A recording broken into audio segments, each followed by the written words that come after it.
Okay, three, two, one, and welcome to Technically Incorrect, Episode 2, with me, Douglas Black, and Lon Seidman of Lon TV.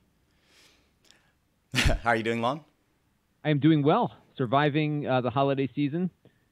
It's a lot less fun being the dad than it was being the kid, right? But we're getting through it. Yeah, I guess I'm lucky that I've moved a few thousand miles away from everybody who I would be beholden to give gifts to. So yeah. Well, today's podcast is, what's the term? Sponsored by Huawei. Well, not likely. Basically with the recent news, obviously Huawei is pretty big news. A lot of channels like to cover their products. They're a company that has some sway. And so they're worth talking about. So personally, I have no commercial affiliation to Huawei, and I don't really have a dog in this fight other than that I am a British and American citizen living in Hong Kong, and I've been living in the region for about 12 years now. I've had a Huawei I had a Huawei P10, which I kind of liked. I ended up giving it to my girlfriend. I'm not really a fan of their software, and battery. Everything was really great camera. Battery was just not so great. And then I bought the Huawei Mate 10, not the Pro, and then I ended up returning that because the software really didn't do it for me. Do you have any experience with Huawei stuff? What's your general take on them? Yeah, so I played with their phones maybe a year or two ago, and what struck me was they skinned Android to make it feel like an iPhone. I don't know if you got that impression on yours or if they've changed that strategy. Yeah, absolutely. It was very much like an iPhone. Like even the camera app was kind of the same thing. But I have looked at their PCs, and they had an AMD powered PC that I reviewed just recently. And here in the United States, Walmart, the big retailer, ended up liquidating it for like $400, but it had one of the newer Ryzen processors in it. So it was a really decent laptop. And from a build quality perspective, it felt a lot like what you would expect out of kind of a low-end MacBook Air. Right. It had that level of polish to it.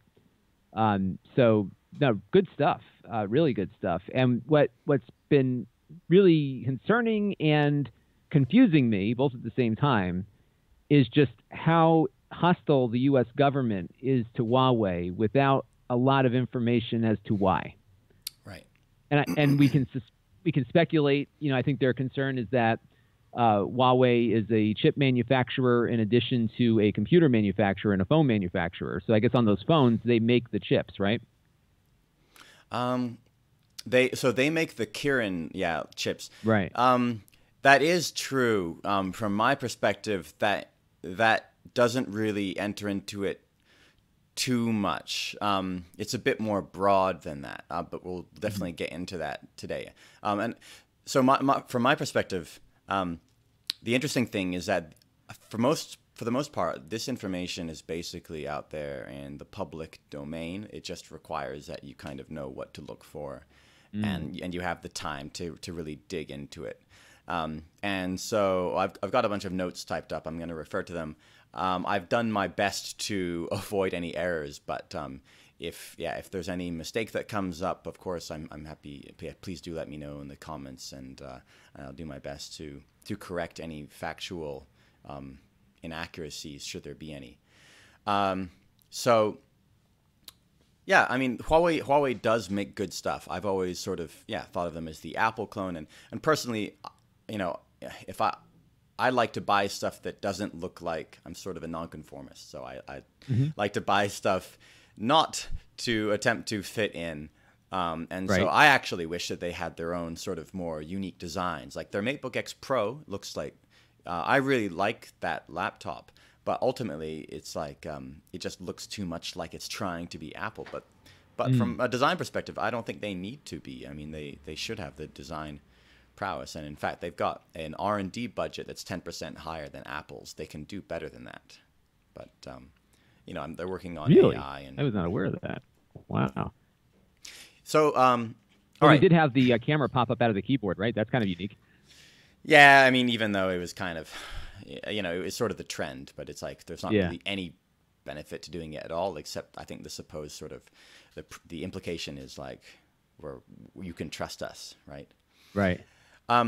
So I want to start with, I guess we'll talk about the sort of the background of the company. All right. So yeah. So basically, all right, Huawei, to most people, they're like, oh, they're the Chinese Apple, right?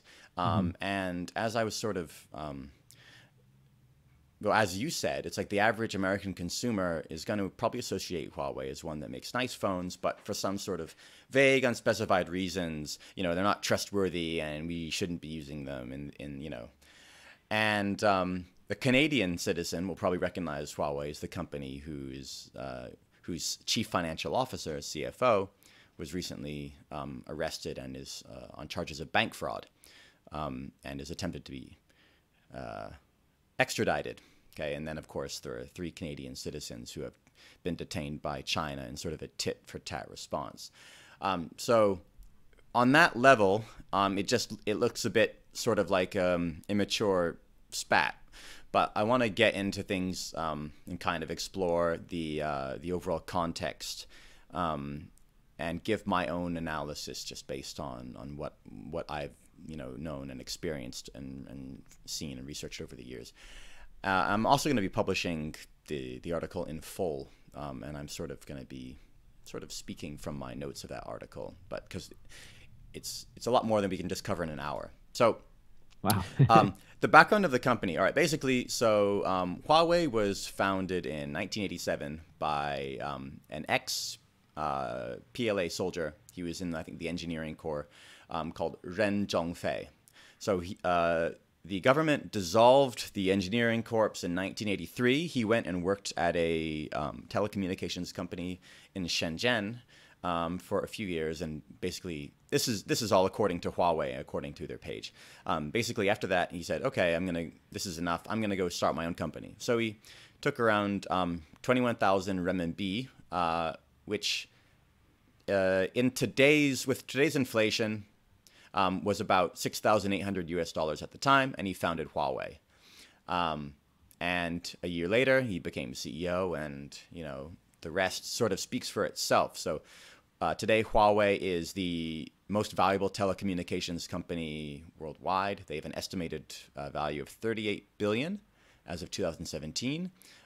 They beat out Cisco by nearly twice. They're valued, twice as highly as Cisco, and they control globally 10% of the smartphone market. And now a lot of that is because 30% of the market is in the U.S. But in China, I don't know the most recent statistics, but they are really popular. If not number one. So it's amazing just how big 10% of the market is when you look at that, the size of that valuation, right? Right. It's huge. Yeah. And so yeah, 3.5 billion in profit, and they've got a compound annual growth rate in revenue of like 26% for the last. They've just been seeing incredible year-on-year growth. So basically, this is Huawei. The point is, Huawei is sort of the miracle.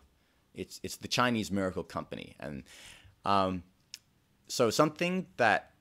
All right, the main argument is that Huawei is not a state-owned company. Okay, they're not a state-owned company. They're a privately owned company without official ties to the Chinese government, and but despite that, so the U.S., Australia, New Zealand, the U.S., yes, as I said, Taiwan and Japan, their technology is deemed off limits for government usage. So you might say, well, why? Are we being paranoid? So the problem is that with the general structure of the modern Chinese state is that not being state-owned doesn't actually mean anything. And because Huawei itself is so important to the country's aims, aspirations, and the image that they want. So essentially, it's difficult or impossible to say that they are unequivocally acting as a state-owned enterprise. But with our understanding of the Chinese political system, we can say that to a near degree of certainty that they are acting as a state-owned enterprise. And I can deduce this basically on 2 grounds. That first, Huawei, Well, so the Chinese government has the motive to support and sort of steer and guide Huawei. So I'll get into sort of, what the motive is for that. And then second, they have the means based on the political system. So essentially, the fact, calling them state-owned and being concerned about them depends on, on my case or the U.S. House Intelligence Committee's case that the government has the means and the motive to use them. So basically, what is their motive, or the Chinese motive for being involved in Huawei's operations? Okay, is that, as I said, Huawei is the champion brand of China, of modern China, right? Essentially, Beijing wields Huawei as it's a symbol of technological prowess and development. Okay, so they're saying, this is a company that represents the modern Chinese state. This shows what we can achieve as the ruling party. People, we produce nice things. People like our products and they respect us, more or less. So the success of companies like Huawei is crucial to bolster the credibility of the Chinese Communist Party, which is inexorably intertwined with Chinese society and the Chinese government. You can't really separate the two. So like other companies like Xiaomi and ZTE, they're also important. Like they bolster the image and the credibility and, of course, the economic success of China. But it's simply because Huawei has become the biggest one that draws their attention, and thus because it's like, sort of like they're too big to fail. Because they are big, they must not fail. But it's not anything, I think, special in particular about the CEO or the history of the company. It's the fact that they have become so successful. So let's see. So as I mentioned, right, Huawei has a R&D budget 10% higher than Apple's. It's $13 billion according to my information. So basically they are big, and that's the backdrop, and that establishes a lot of the motive. So now, why the Chinese government needs economic success is essentially that it's really the only claim to legitimacy that the Chinese Communist Party has. I mean, now, certainly there are lots of Chinese people who support and, may even like the Chinese government or the Communist Party. Part of that is, the education system and their limited experiences, but also there's, they've lifted millions of people out of poverty. They've done some good things. But so the thing is, all right, the Chinese Communist Party influences basically every facet of everyday life. So it's important to keep in mind that China is nothing at all like the US, Canada, the UK, New Zealand, Australia. The systems are completely incomparable. So the government and the Communist Party and its various organs, they're involved in planning the economy, setting the educational curriculum, screening what can be shown on TV, what movies are in theaters, what those movies are allowed to show, what books can be published or sold, what information is available online. And with the new social credit system that we talked about last time, even in simple everyday actions and who you associate with even. So my contention is that I don't think it's unfair to say that the only real encouraged freedoms in China are the freedom to cheer for the success of the country and the party, and the freedom to consume. And it's the economic growth which is really crucial for the legitimacy of the party. And that's the engine that they need to keep going. So that's sort of the one part, is the local could say the local aspirations or the domestic aspirations and goals of the government, and that's how Huawei is important there. But more so than the local aspirations, or sorry, the domestic ones, are the international ones of China. So the information that I'm talking about, by the way, is actually, it's helpfully all laid out in public policy as what China calls the China Dream. So now the China Dream is basically the new president, or Xi Jinping,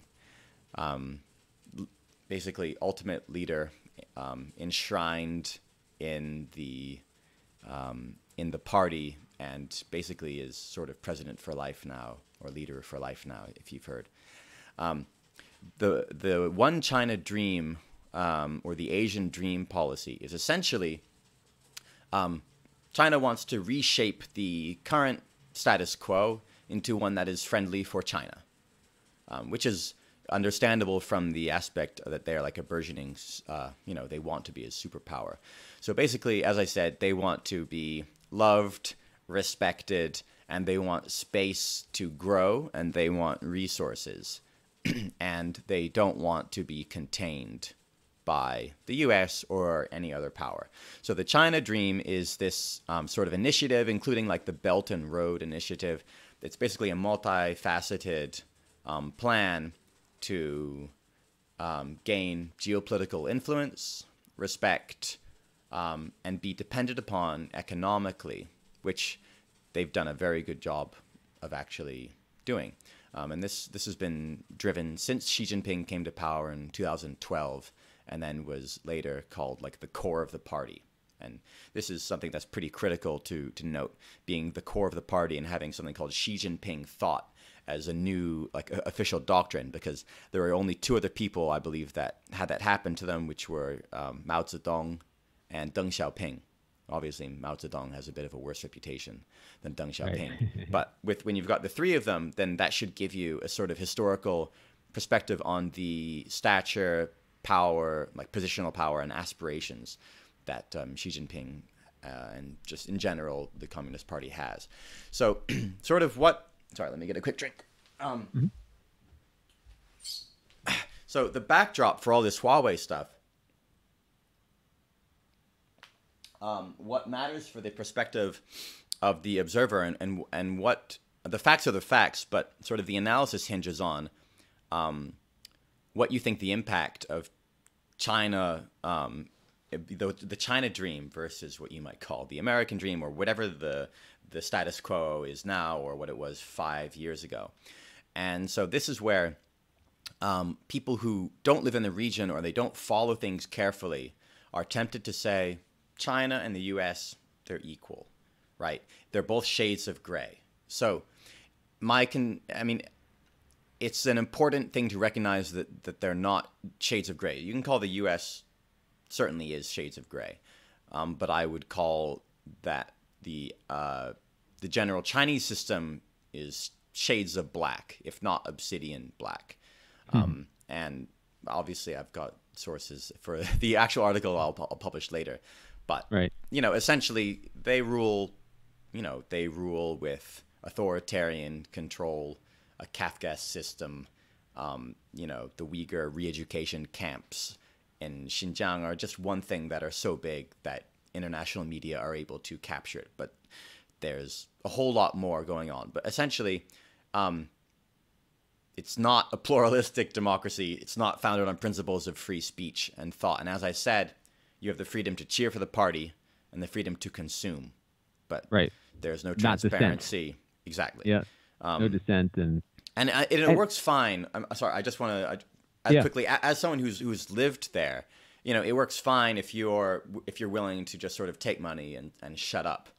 But the problem is when there's no rule of law or system of fairness.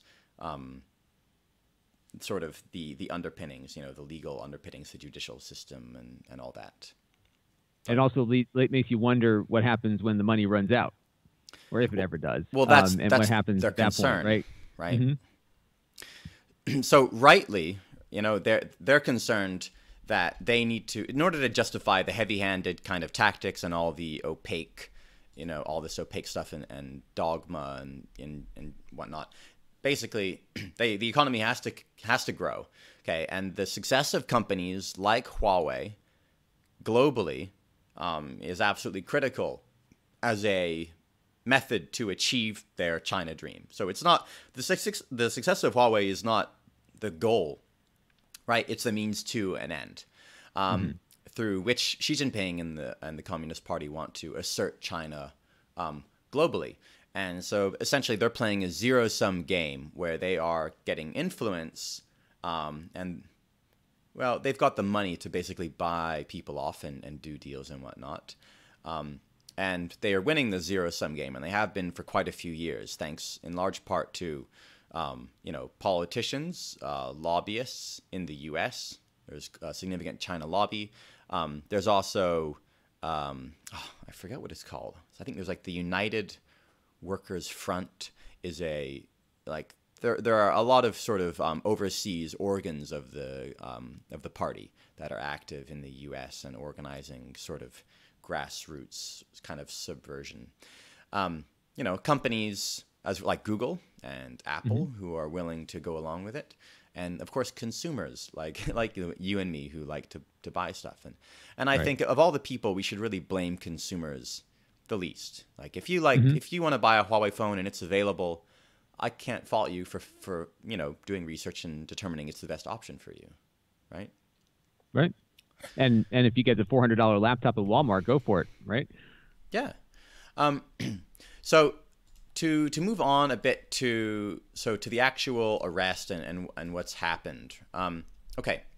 So the CEO Ren Zhengfei had, I think, three kids, but two from his first marriage. One of them is his son Meng Ping, and his daughter Meng Wanzhou. And they both work for Huawei. And Meng Wanzhou, or I'll just refer to as Meng for brevity from here on, she's the chief financial officer who was arrested. Oh, so she's not just an executive; she's family. Yeah. Which is pretty common, you know, the sort of, you know, you give your kids those positions. So his daughter from his first marriage is the chief financial officer, and she's not been arrested for violating sanctions. An analogy that is probably good to use would be like Al Capone. Not saying that she's, you know, murdered, you know, lots of people and is shooting up people with Tommy guns outside of theaters, but it's that, so, you know, Al Capone was got on charges of tax evasion, right? Not racketeering. Right. And so essentially, the prosecutor in the U.S. has determined that Meng, there's a very solid case that she defrauded HSBC in a presentation some years ago in order to get money for a deal to sell contraband equipment to Iran at the time. And so the thing was basically, Meng said that she was working for Skycom, which was she was claiming Skycom was a separate company, but evidence and digital evidence, namely, shows that Skycom and Huawei are at the time, well, were at the time, one and the same. So essentially, she was defrauding them by saying, "Oh, I'm not Huawei. I'm this other company called Skycom. Give me money, right? And that's okay." So those charges, I mean, there's a legitimate case there for at least legal proceeding and fines. Now, Canada has an extradition treaty with the U.S., and so that's the legal basis for her arrest. Right now, it's funny to see. It's always funny to see China's reactions to different types of news, because it's always sort of a, you know, righteous indignation about, you know, her human rights have been violated. There was a case when a Chinese reporter for the state media slapped someone in Parliament during a debate about Taiwan. And like she was just screaming kind of in histrionics about how, you know, they're trying to break up her country, obviously because of, you know, China wants to claim Taiwan as part of it. And and then China was making all this noise about freedom of the press and her rights being violated.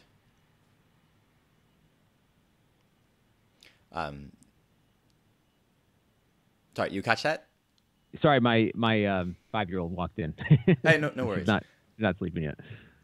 Did you? But you caught what I said, right? About so the reaction of their reporter slapping people in Parliament in the UK, I believe, was like that they were furious that her rights as a member of media were infringed upon, and human rights and so on. And so the same thing, that's what they've been doing for Meng, is protesting her human rights and the rights of due process, which it always tickles me.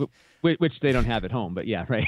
Right, and that's why it tickles me. I mean, of course, anyone who's arrested absolutely deserves those rights, but I think there's no reason to say that she hasn't been given those rights. I mean, it all seems to be going, as you would expect in a modern democracy. Right. So, it's fair that China is upset by the U.S. seeking extradition for one of their citizens, to the U.S., especially a high-ranking exec in one of the companies that's really crucial to Huawei. Sorry, to China. But of course, what they did next was they arrested an ex-Canadian diplomat, and then they detained 2 other Canadians. I guess they were sort of, reaching out in a net. And what's interesting is that just when they arrested Meng, the chief prosecutor from the U.S. who's putting the case together made a joke about, he's like, if I was an American in China, or especially a company executive, I'd be very worried, and I'd assume that they're going to they're going to try and arrest someone. But it turned out they're arresting the Canadians because it's easier to pressure. The ones who did the arrest. Exactly. It's easier to pressure Canada to release her. And they ended up doing that, right? They gave her bail. Right. Well, so I think what ultimately matters is whether or not she faces due process. Right. And I'll get to that a bit later. So the implication. Of course, China says, all right, we arrested these 3 Canadians. Oh, but that there's no relation at all to Meng's case. Of course, I don't know what you're talking about. But the implication, I think, is unmistakable, right? Oh, sure. Yeah, very coincidental. let her go, and putting her on bail is probably, halfway there. Let her go or else.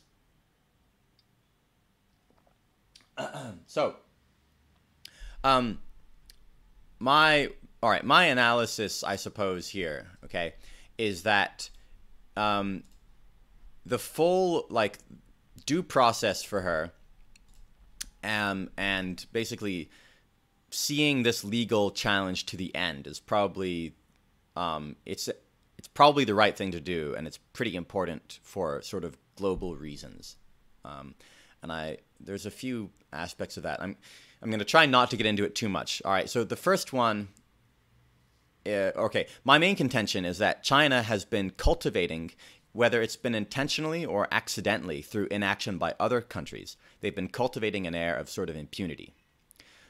As in, we can do anything we want. We can flout international norms and whatnot. No one's going to do anything against us because, for whatever reason. So a few recent examples would be the head of Interpol, the France-based international police organization, was a Chinese national who was appointed a couple years ago. Basically, he was arrested and disappeared in China when he was passing through to see family. There's a lot of background to that. I think you can look it up if you're interested. Basically, people think he was not helping. So China was trying to use Interpol to arrest and extradite dissidents around the world and issuing what they called red tickets. Interpol was not carrying out, I think, a majority. They were not accepting those tickets. And I think they thought as the head of Interpol, he was going to help them do that, and he wasn't, for whatever reason, because he wasn't a friend of Xi Jinping or what. So that's just a theory, but you can really, it's a sordid tale in that one. So they arrest the head of Interpol. I think you might have noticed nobody really says a peep, right? Mm-hmm. Right. Then there's a lot of stuff going on with the South China Sea.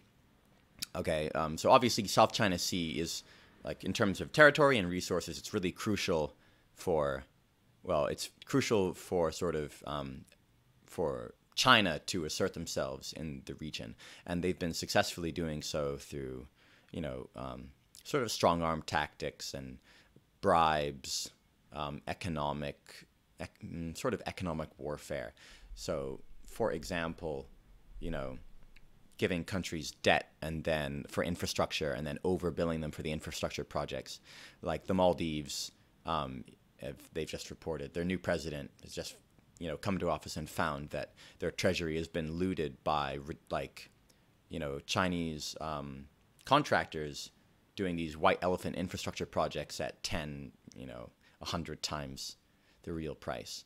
Sri Lanka just leased a port for 99 years to China because China was able to successfully get them in crippling debt through these projects. Mm-hmm. And this is going on, around the Philippines, African countries, Southeast Asia, and so on. So essentially, their military economic influence is very difficult to resist despite, outcry of the common citizenry. So this is sort of part of the Belt and Road, the China Dream initiative, and they've been very successful at it.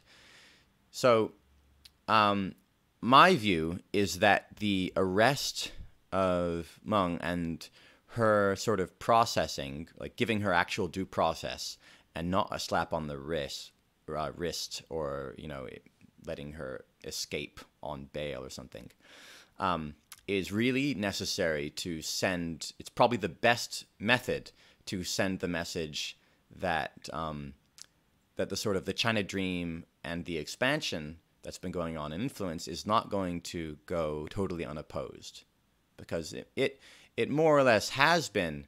But obviously, you can't just go to war with a country like that. And it shouldn't be the first option anyway. Especially with a trading partner. Right, yeah.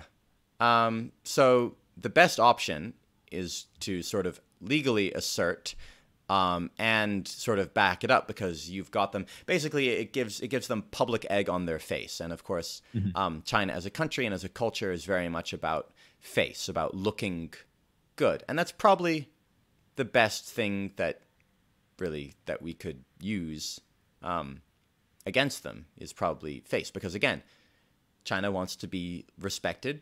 They want power. They want influence, but they also want to be loved. It's sort of an interesting dichotomy of all those things that is going on. So, and again, my contention that this is like the right thing to do would be to prosecute her for breaking the law. Is that yes, you can definitely say that lots of companies' CEOs have done similar stuff, right? And you're cherry picking, and that's absolutely true. But my point is that the general context of this, I believe, because look, you're not dealing with it's not a larger version of the UK. It's not a larger version of Canada. They don't have the values, and they're not going to be influencing other countries with the values that you and I, live by and hold dear. And I know it's a very vague concept if you've been living in the U.S. Or a modern democratic country for a long time. But I've been living in non-democratic countries for about 11 or 12 years now, and it is more important than people recognize. At least this is my subjective. Well, it's a very different. And I'm not saying this in a flattering way, but it's a more efficient process when you don't have the dissenting opinions. But it only works so long as people are happy. And I think what China's risk is here is that by the notion for people to have a say in the direction of their country eventually can no longer be bought off. and I think at some point, that's going to be something the Chinese government has to deal with. Yeah. As long as everyone's making money, then we're okay, right? But I think that there comes a time when that becomes an issue. On the flip side, here in the United States, I think we've taken descent to the extreme, and we're having a hard time working with each other as a result. Absolutely. And we're having issues dealing with how to move forward in some way that we can agree on a direction. I think it was easier to agree in that direction when you had the Cold War and a adversary, Right. where with China they're an adversary in many ways, a competitor in others, and in some places a partner in trade. Right. And so it's the relationship is incredibly complex.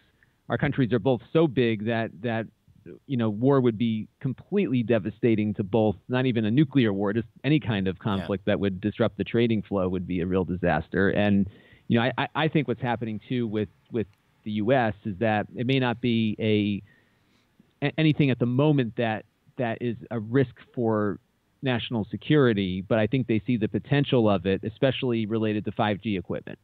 Yeah.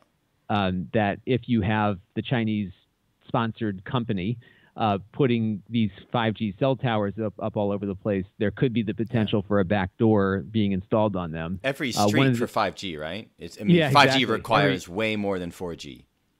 Oh yeah, it's like every telephone pole practically has a receiver on it, and that's concerning them to the point where the Trump administration actually floated the idea of nationalizing the network to prevent that from happening. And really, there's no restriction from a company using Huawei equipment, and that's what's been so confusing to me is if this threat is so imminent, then why allow them to even sell anything in the country? Clearly, the U.S. government would have the ability to block a product from being sold if it was a risk to national security, which they haven't done. Well, they can't prove it. That's the problem, right? All the so electronic warfare. Okay, so obviously the U.S. and China are trying. They're basically, I think we're hacking the shit out of each other all the time. Oh, I'm sure they are. Right? There's a huge global cyber war right now that is unabated. Yeah. But it's nearly impossible to prove that it's ever been any one country, right? And that's why it's so attractive as a method of warfare. So I think, and nobody gets killed most of the time. So it's, and we all want to figure out what our capabilities are. So we're going to let them do it so we can do it to them. Right. And so because that's the situation, it's like, well, obviously having, Chinese-made hardware and firmware would give them a leg up in cyber espionage, and especially if it's all over, totally permeating the infrastructure. But it's not like you can say that there's any. Like you can't give any proof or clear and present, threat. Right. It's not clear proof now. Right. So in order for us to do it, we'd have to be, an authority. It would make us look paranoid and authoritarian. Right. And what's happened too with how the U.S. conducts itself in cyber warfare is that I think we have an advantage in the ability to monitor large amounts of traffic and store it, which I would argue the Chinese probably don't have the capability to do, which is why perhaps having backdoors and access to the equipment that's being manufactured in their country is probably their strength. Why would you argue that they don't have that ability? Well, I think they do. And we don't know what's in our computers. Oh, no, I thought you were saying that we have a better ability to monitor traffic than China does. I believe we do. Okay, I don't know for sure, but I do know, from operating behind the Great Firewall that that they do a good enough job. And I know that they own some VPN companies. I believe Astral. Right. So Astral VPN, I think it's not public knowledge, but they're owned by the Chinese government in some way. And so I know that they allow a lot of VPNs to operate so they can look at that. So they can look at what's going through. Right. For people that choose to use that, to use that VPN. I one of the things I did a lot of research on a couple of years ago was the U.S. and its surveillance capabilities. And we have the secret data center in Utah.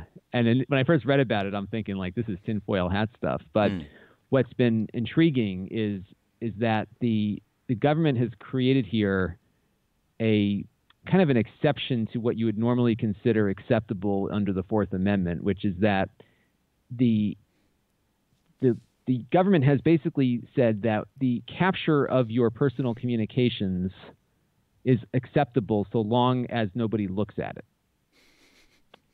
And so what's happened is that if you are a national security risk or attached to a national security risk, then a warrant can be obtained from the FISA court, and they can go back and actually look at retained data that they have. And if you go back maybe about 10 years ago when there was that big scandal over AT&T's essential collusion, if you want to call it that, their cooperation with the U.S. government in basically fiber tapping huge backbone infrastructure that was coming into the country. So they were monitoring data flowing in and out of the border, essentially, and then taking that traffic, splitting it, and then sucking it into a data center somewhere. So, one of the things that the Snowden revelations have revealed is that there's a rather large searchable database. And, if you're a U.S. citizen, and I do believe they provide some degree of caution for U.S. citizens that they have to get, the proper, legal mechanisms to go get the warrant and to be able to go look at the traffic of that U.S. person. But if you're not a U.S. citizen, hey, have at it. Right. And it also doesn't prevent the government here from sharing raw data with another country where those citizens don't have those protections, in my opinion. So there's a lot of things going on here. I think the U.S. has some advantages over. I would say China's probably got a very good handle of what's going on inside their country. Right. But perhaps, if you make the equipment, you don't need to spend as much effort collecting data versus just being able to find that node and log into it. And so I think that's probably where the U.S. government's concern is that, this could be a substantial strategic advantage if somehow you can build in backdoors into these chips that are impossible to detect, yet you can grab pre-encrypted traffic as it's going over the wire. And I think that's where, probably where the U.S. concern lies, that they can't prove it. And I'm also wondering, too, that Bloomberg article where, Supermicro had those chips allegedly installed in their motherboards that is like widely disputed. Like, where did that come from? You know what I mean? Right. I've got my own theories about that. What are those? Well, okay. So the coverage that I saw was basically saying, well, there's not really, where's this chip, right? There's no evidence. Apple denies it. This company denies it. But for me, I don't know. It reminded me of that Shaggy song, "It Wasn't Me." Right.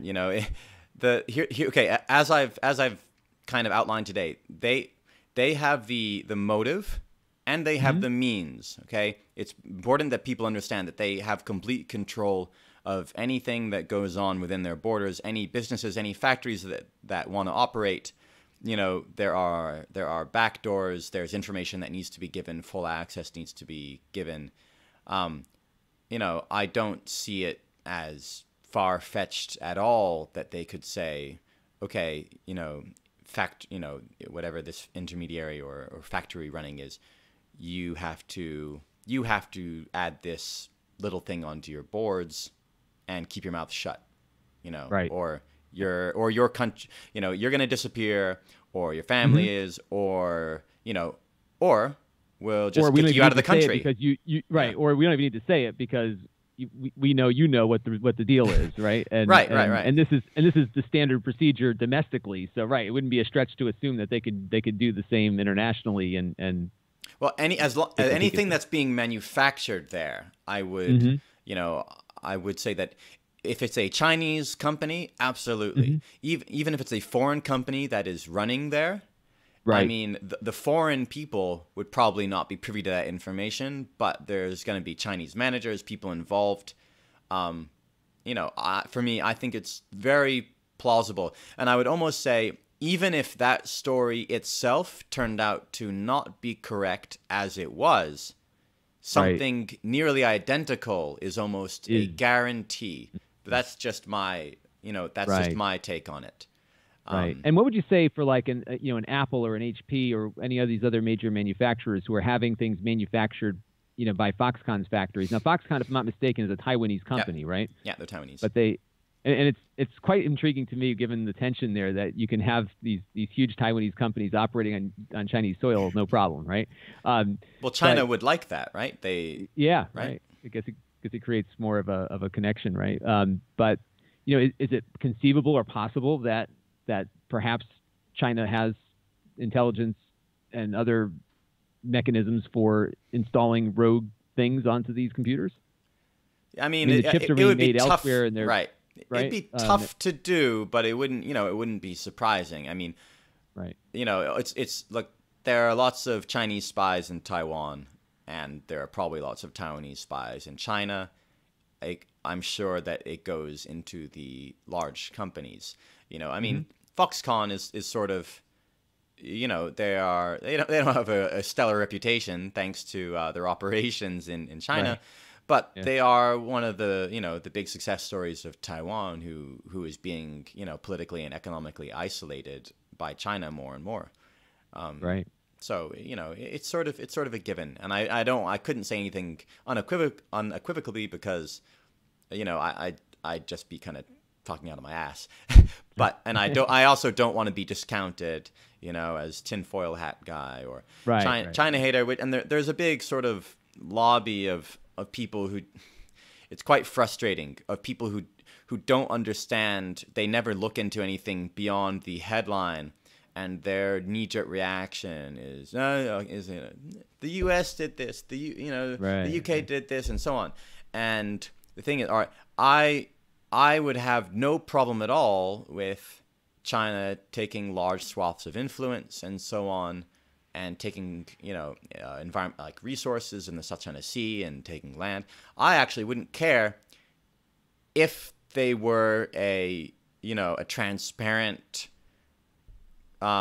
society that, valued human rights, took care of the environment. But I know that the environmental situation is frankly pretty scary right now. They are not taking care of the environment. Fish stocks are being decimated. This is about the South China Sea. Basically, it's not good for anyone in the long run, and that's the main thing. And so, should they decide to go transparent, and then start slowly rolling back censorship of the internet and let journalists and dissidents out of jail and all this stuff, wonderful. Okay, more power to them. I mean, I really hope that's what happens, because it's in everybody's best interest. But it's not the case. Everybody with the exception of the party leadership. Right. Well, I mean, people who've accumulated all this power and influence, of course, look, you're not probably the best human being if that's the position that you are in.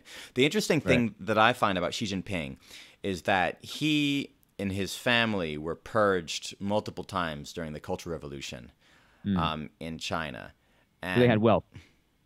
Yeah, I mean, they were, I think his parents were sort of part of the initial wave of party members who fought with Mao. They were sort of the original, freedom fighters at that time.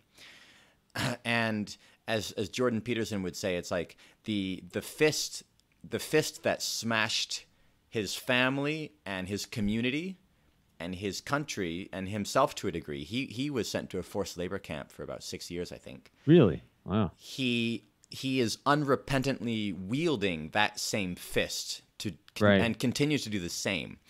And that's what concerns me as someone who is the core of the party and is now, the leader for life, is that I really wonder psychologically, right, what's going on in there? What's going on in there? Because for that to happen to you, and then to not like swear off, Marxist Leninist dogma, right? Yeah. And then instead to again just seek to, I'm not sure if he wants to get absolute power to ensure that he, like himself and his family, will never be purged. I'm not sure if I mean, I don't know what's going on, but honestly, like, that is something that concerns me about his background. I mean, if you can't beat him, join him, right? That's right.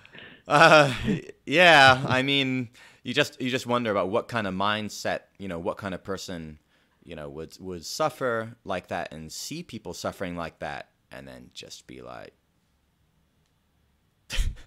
Yeah. Right. You know? So I don't know what to make of And it. it's funny when you think about what goes into all this stuff we buy, right? I mean, this is it. You know, people don't see the connection between the computers we're talking to each other on, and all of these geopolitics. My Lenovo ThinkPad, you know? Right. I love my P1. Yep. Bought by, and you know, ThinkPad was an IBM product bought by a Chinese company, and you know, but you know, what's just striking to me though is just when you look at the dependency. This is not the Cold War all over again, where you had two economic powers completely shut off from each other. You know, these are all interconnected economies that are competing, cooperating, at war with each other in some The thing some ways. that really worries me, as obviously someone who lives in Hong Kong for the time being, is that it's, as you said, it's not like the Cold War. In many ways, it sort of is in terms of ideologies, and we are seeing a clash of values. And hopefully, at some point, you know, people will come, these countries and people will come together and they will say, these are the values we share. But plain and simple, we don't share the same values, period. And values are a source of, I would say they're the primary source of conflict throughout human history, rather than, you know, money or resources. I do think it's values. And the thing that concerns me is that, it's not low tech. It's nuclear weapons are not the highest thing we've got. It's not low tech, low, you know, sort of like physical conflicts, kind of slow burning around the world, like Afghanistan and that kind of stuff in the Cold War. It's absolutely high tech. It's high precision, sort of no fuss, no muss, and what I mean by that, a total shutdown of infrastructure without a single drop of bloodshed or a bomb dropped. Right. You can disappear people. You know, as you know, for example, there are a number of bookstore owners in Hong Kong. I believe the last remaining bookstore that was selling books banned in China has shut down finally. You know, and well, the whole point of One Country, Two Systems was supposed to be no changes, but they that agreement was torn up. And you know, they're able to disappear people from other countries, from Hong Kong, from Thailand, and they disappear, you know, and then they show up making forced confessions on TV later, or, hey guys, I'm just helping with an investigation. The head of Interpol, of course, he is a Chinese, you know, national, but what really concerns me is that technology allows this super squeaky clean, no fuss, no muss type of thing. And that, for me, is a lot scarier than bloodshed. Right. And you can't hide. Because you can't hide. The pressure is overt and subtle. Right. And it will come at you in many ways. Have you watched the Netflix show Travelers? No. So it's kind of one of these. It's like a reverse dystopian future kind of situation, because the dystopian future has happened, but it takes place before the dystopian future. And what happens is these travelers get sent back in time. Okay. But not physically. They get put into the consciousness of somebody who's about to die. So they have a record of somebody dying, and they take over the body right before the person dies. Okay. And so and what's happening is there's a grand artificial intelligence running everything. So they trust it, and they just do whatever they tell them to do. But there, of course, is another group that's opposing the people that support the artificial intelligence. But one of these people gets brought to the past, one of the first ones to go, and he decides to go rogue and like try to hide from the AI. So he has to be completely off the grid, because if he appears on a security camera, it will get recorded somewhere, and in the future, the artificial intelligence will know where he is and kill him.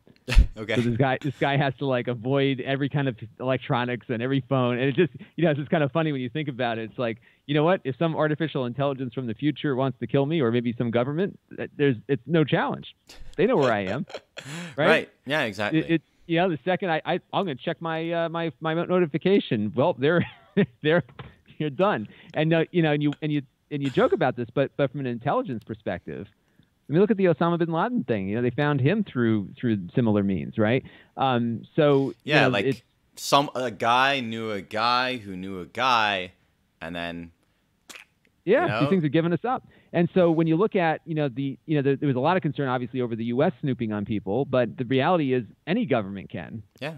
And they know where you are all the time. And if you're not on your phone, with all this facial recognition stuff, it's we have a thing. There's the town next over from me here where I live in Connecticut is employing now these license plate scanners. Yeah. So they have a computer that scans every license plate as the cars are the police cars are driving around town and keeping a log of what it runs into. And they don't act on most of that data, but it's getting stored somewhere and being acted upon. And there's a good chance that your car is going to get identified and placed at a certain location. So I think we're entering an era here that a lot of normal people are not prepared for, which is that we're all public officials. And everything we do, our behavior, China's just being certainly more upfront about this rating system. But even with Google searches and an arrest, it lives with you forever. So Europe is trying to regulate this with the right to be forgotten and all this other stuff. I don't know if it's realistic that these things can be regulated in the way that they're trying to. So it's a scary new world, and we don't think about it when we go out and buy that hot new PC. But all of this goes into the making of it, and how it gets to you, and what it costs, and all that kind of stuff. It's an exciting time to be alive. I like your optimism. That's something that I need to learn how to adopt. The thing that concerns me in general about technology is that obviously society has changed way faster than people can adapt to it, and we haven't adapted. And there's been profound changes in the way that we think. I mean, cognition, society. Everything. And the thing is, as I'd say, I'm a quasi-academic. I'd rather not be called an academic, but like the academic publishing and research the system itself, I think, is it's outdated, and it no longer functions for what it needs to do. At least for many things. And also, it's simply like there's no research. We're not able to conduct research fast enough and get meaningful information about how these things affect us. And we know that they do. But the way scientific research works is sort of ill-equipped to deal with these kind of rapid changes. And then there's the fact that research itself, it gets misinterpreted by journalists who are just trying to, get a click on a headline. And people don't know how to access it. The journal, the publications are behind paywalls. Like I, personally, as someone who's in universities, I wouldn't bother with academic publishing anymore. I published a couple times, and I think it's sort of become irrelevant. And really, what we need to do is we need to start communicating this information directly to the educated general public, which is basically, I think, why I'm doing this podcast, more or less. So it's like the way people work is that unless they have a guy in a white lab coat saying, don't expose yourself to more than 30 minutes of 5G radiation per day, or, don't click more than 8 notifications or you'll get cancer. Unless they hear something like that, then they'll just, they're very much happy just to stay on their phone, getting the little dopamine, and I do it too. I shouldn't talk down to anyone. It's like getting your dopamine fixes and getting your brain distracted. And it's like, as people, I think we spend less and less time than ever, probably in the history of man, despite our long lifespans. We spend less and less time reflecting and actually thinking. And, no, you're right. And we don't teach people how to think. I think this has been the biggest issue with all of this stuff that we're dealing with right now, is that the human brain is ill-equipped to deal with large problems and how to solve those large problems and to know where your place is within those large problems. And what at least in the American system of education, we've largely been focused on helping people find a vocation. but we haven't been teaching people how to think. That often comes later when they go to college, if they go to college. And there's nothing wrong with finding a vocation and finding a job, but at the same time, I think the responsibility of governing the country rests with the people here, and therefore the electorate needs to be informed. And what has happened with social media is that it is almost overnight knocked the gatekeepers out of power. Right. In a way that I think the American democracy wasn't prepared for, in a way that was exploited quite effectively by the Russians and probably by the Chinese as well. One of the things that I'm on my local school board, and we actually have changed our curriculum to something that is focused on creative thinking and problem solving and all that goes into it, because that wasn't the focus before. No. And we went with the assumption that, the kid can pull out a phone and look up everything they need to know from the standpoint of memorizing rote knowledge. Right. That why not teach them the skills they need to really discern what is real from what is not, to look at data and understand how to interpret that data. And that's not something that humans are designed to that's why we invented computers, because we are incapable of doing a lot of this kind of thought. And I think we get to a point where at some point, you have to learn how to trust data in a way that we're not trusting right now. And to some degree, countries like China and Russia, which have no dissent, are able to maybe be a little bit more agile right now. Yeah. Although their ability to be without dissent, as I mentioned, I think is going to be hindered by the fact that it's almost a Ponzi scheme, and that if they can't keep paying people, then that goes away. And so I think why I'm always optimistic is that, I think if you look at the American experiment, we've kind of gotten through a lot of these challenging times before, and it's never pretty, ever.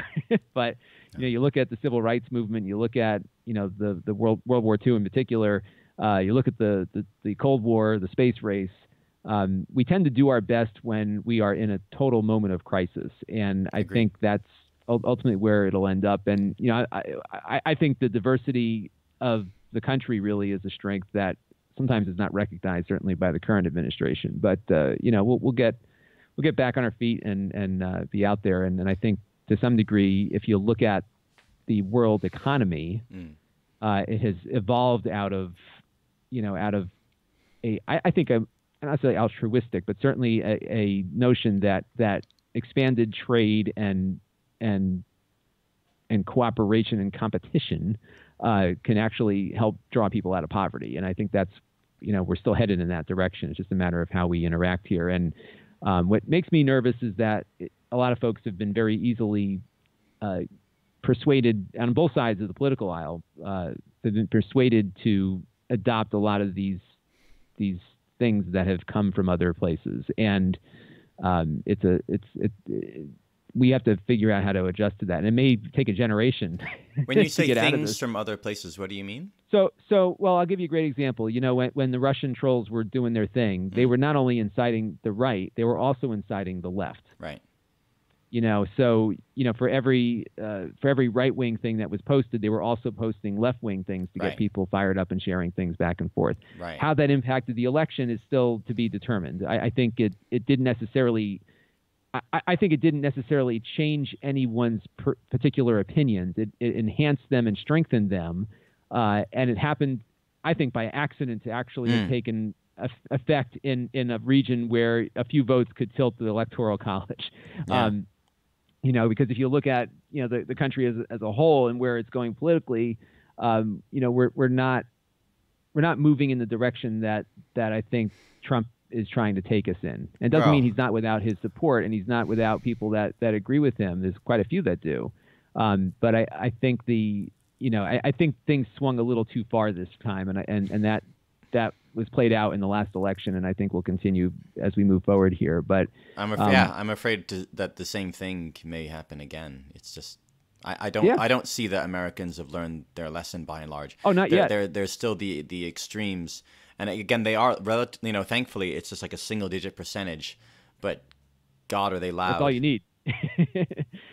That's all you need here, if given how the electoral system works. But I think we'll see what happens. I mean, it's the next election's not far off. I think Trump probably is as vulnerable to another conservative who's not as not as that doesn't apply the same politics that Trump does in his. It's hard to his describe day-to-day. him, isn't it? I It don't is. know what to make of I think, him. Well, and I think to a large degree, what I've said to people is, look, the reason why this threat from Russia and potentially from China online and elsewhere is an issue is because they have tapped into divisions in society that the political leadership has not been addressing, left or right. No, yeah, it's people have failing been of the left. Yeah, people have been economically displaced, and there's Democrats who have been economically displaced along with Republicans who feel like the government hasn't responded. So to some degree, his election was to say, let's burn the place down and rebuild it. And I think people weren't expecting that the burning would actually be what they're getting here. But you're right. I mean, the fact is that we still haven't addressed these issues, and healthcare. There's a whole host of things that haven't been really addressed, and I think the economic disparities here are certainly growing, and that's here. In China, if the economy slows down and they begin, and there are some indications that there are some issues taking place now, and people stop having economic security, you're going to have the same problems there. Yeah. So it's funny. It's the same problem it's always been, which is economic security and making sure food is on the table is often the first step. And I think that's where China's biggest vulnerability is, because once that money runs out, it's going to be a lot harder to keep it going. So who knows? It's at least we can still afford to buy our computers for now. Yeah. I don't know how well I'll be able to, let's say, make a living writing news and reviews on laptops after the maybe the great economic crash and no one can afford them. But We'll see.